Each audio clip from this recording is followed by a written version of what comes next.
The mid-afternoon sun bathed the quiet countryside in a golden glow, casting long shadows across the two-lane highway. A gentle breeze rustled the leaves of the nearby trees, blending with the faint hum of crickets. Staff Sergeant Daniel Carter guided his silver sedan into the gravelly parking lot of a small, roadside gas station. The gas station stood solitary against the horizon, a relic of a simpler time, with its weathered signage and a fading American flag fluttering atop a rusty pole. Daniel stepped out of his car, his boots crunching against the gravel. He adjusted the brim of his cap, the insignia of his military rank glinting in the sunlight. His uniform, crisp and pressed, bore the stories of a soldier who had seen the world through the lens of duty, sacrifice, and honor. For Daniel, this pit stop was more than just a chance to refuel his car. It was a rare moment of stillness in a life often marked by chaos. As he began pumping gas, Daniel allowed his thoughts to wander. Memories of his last deployment surfaced unbidden. The arid deserts, the camaraderie with his fellow soldiers, the missions that blurred into one another. He had seen the best and worst of humanity, and those experiences had shaped him. Despite the challenges, Daniel remained deeply grateful for the opportunity to serve. But today, he was just a man on leave, trying to enjoy the simplicity of civilian life. The soft ding of the pump interrupted his reverie. He glanced around, appreciating the quietude of the scene. The station's clerk, a middle-aged man with a friendly demeanor, waved from inside the building. Daniel returned the gesture with a nod. It was a moment of connection, brief but genuine. The tranquility, however, was short-lived. A low rumble, like a distant thunderstorm, grew louder with each passing second. Daniel turned his head toward the road and his stomach tightened. A group of motorcycles roared into view, their riders clad in leather jackets adorned with patches and insignias. The gang, 6 strong, veered into the gas station lot, their engines growling as they parked haphazardly near the pumps. The leader of the group, a burly man with a thick beard and a menacing presence, dismounted his bike with a swagger. His eyes immediately locked onto Daniel, and a smirk spread across his face. The other bikers followed suit, their laughter and jeers shattering the quiet. "Hey, look at this guy," the leader said, his voice carrying a sneer. "A real soldier boy, ain't he a sight?" Daniel didn't respond. He focused on finishing his task, his movements calm and deliberate. Years of discipline taught him the value of restraint, even in the face of provocation. "What's the matter, soldier? Cat got your tongue?" Another biker chimed in, his tone dripping with mockery. The group closed ranks around Daniel, their presence oppressive. The leader, whose name tag read Rick, took a step closer, his smirk morphing into a leer. "Bet you ain't even seen combat, just another poser looking for attention." Daniel's jaw tightened, but he refused to rise to the bait. Instead, he replaced the pump nozzle and began walking toward the station to pay. Rick stepped into his path, blocking his way. "What's the rush, hero? We're just trying to get to know you." Daniel met Rick's gaze, his voice steady. "Step aside. I don't want any trouble." The gang erupted into laughter, the sound grating against Daniel's nerves. "Hear that, boys? The tough guy doesn't want trouble," Rick said, turning to his crew. He turned back to Daniel, his expression darkening. "Too bad you found it." The tension in the air was palpable as the gang encircled Daniel, their taunts growing louder and more aggressive. The small-town gas station, once a haven of quiet, now felt like a battlefield. Daniel's instincts kicked in, assessing his surroundings and the potential threats each biker posed. Despite their bravado, he knew they underestimated him, a mistake he hoped they wouldn't force him to capitalize on. Rick, emboldened by his gang's laughter, spat near Daniel's boots. "What kind of soldier are you if you can't even defend yourself?" he sneered, his voice laced with mockery. Daniel took a slow, measured breath. Years of military training had instilled in him the importance of staying calm under pressure. He knew that engaging with them on their terms would only escalate the situation. Instead, he tried to de-escalate. "Walk away," he said firmly, his voice carrying the authority of a man who had led troops into combat. "This doesn't have to go any further." But Rick wasn't interested in backing down. He reached for Daniel's dog tags, his greasy fingers brushing against the chain. "Let's see if these are real," he said with a smirk. Before Rick could grab them, Daniel stepped back, his movements swift and precise. "Don't touch me," he warned, his tone low but unmistakably serious. Rick laughed, a guttural sound that echoed through the lot. "What are you going to do, soldier boy? Call in an airstrike?" One of the bikers, a wiry man with a snake tattoo winding up his arm, joined in. "Bet he's all bark and no bite," he said, circling Daniel like a predator sizing up its prey. The situation reached a boiling point when Rick, frustrated by Daniel's composure, threw a punch. Time seemed to slow as Daniel's training took over. He sidestepped the attack with ease, grabbing Rick's arm and twisting it into a joint lock. Rick cried out in pain, his bravado evaporating in an instant. The other bikers hesitated for a moment, stunned by how quickly their leader had been subdued. But their hesitation didn't last long. Two of them lunged at Daniel, their fists swinging wildly. Daniel deflected their blows with calculated precision, using their momentum against them. Within seconds, both men were on the ground, groaning in pain. The remaining bikers exchanged nervous glances, their confidence shaken. One of them, a stocky man with a scar running down his cheek, charged at Daniel with a wrench he'd grabbed from his bike. Daniel dodged the makeshift weapon, delivering a sharp kick to the man's knee that sent him collapsing to the pavement. By now, the scene had drawn the attention of the gas station clerk, who stood at the window with wide eyes, clutching a phone.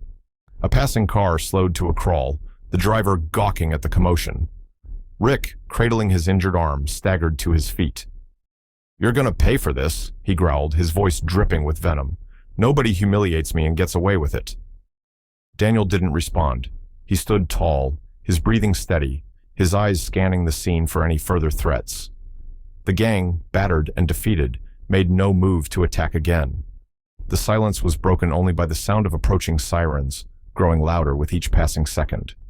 The bikers' bravado returned in the form of deflection.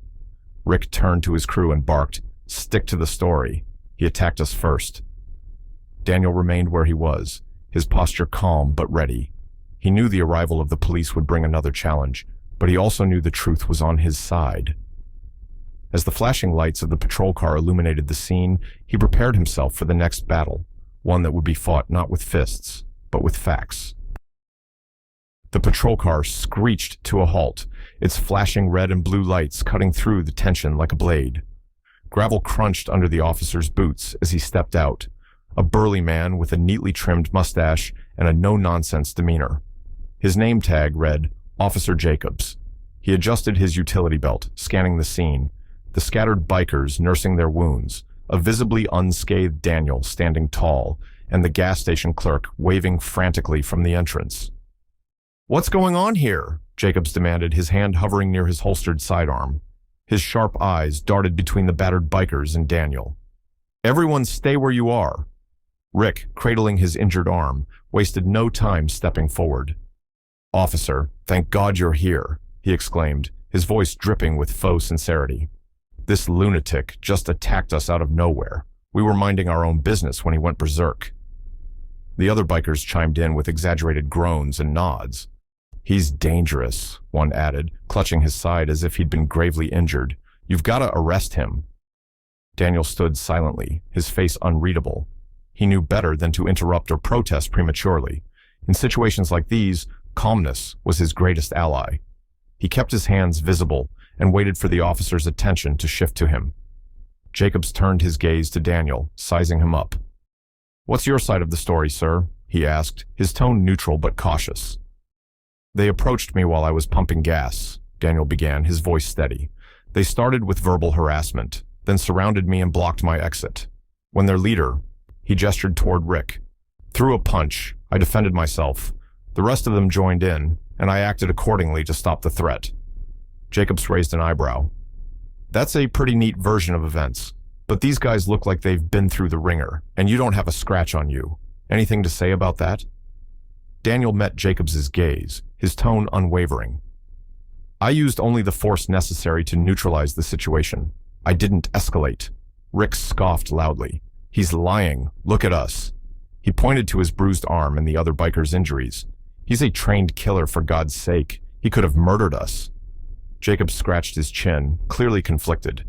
While Daniel's composed demeanor and professional appearance lent credibility to his story, The biker's visible injuries seemed damning. He let out a frustrated sigh. Without proof, I don't have much to go on here. I'm going to have to detain... Wait, officer. The gas station clerk burst out of the building, clutching a small flash drive in his hand. He jogged over, slightly winded, but resolute. I've got the whole thing on camera. Security system records everything out here. Jacobs's eyebrows shot up. Let me see that. The clerk handed over the flash drive with a sense of urgency. I saw the whole thing from inside too, he said. This man, he gestured to Daniel, didn't start anything. Those guys, he pointed at the bikers, were the aggressors. Jacobs walked back to his car and plugged the flash drive into his laptop. The bikers exchanged uneasy glances, their bravado faltering. Rick tried to keep his composure, muttering under his breath. Doesn't prove anything. Probably just some blurry footage. Minutes passed as Jacobs reviewed the footage. His face, initially neutral, darkened as he watched the events unfold. He paused the video, stepped out of his car, and walked back toward the group. Well, Jacobs said, fixing Rick with a steely glare, this is pretty clear-cut. The footage shows you and your buddies initiating the confrontation, making threats, and throwing the first punch. Mr. Carter here acted purely in self-defense. Rick opened his mouth to argue, but Jacobs cut him off. Enough. You're under arrest for assault, harassment, and attempted battery. All of you. He motioned to the rest of the gang. The gas station lot buzzed with activity as additional police units arrived to process the arrests. The bikers' protests grew louder and more desperate as they were cuffed one by one. Rick, his smug demeanor completely gone, glared at Daniel with undisguised hatred. You think this is over? He spat. You'll regret this. Daniel didn't flinch. He stood firm, his gaze unwavering. The only thing I regret, he replied, his voice calm but cutting, is that you didn't learn respect the easy way. Rick struggled against the officer holding him, but it was futile.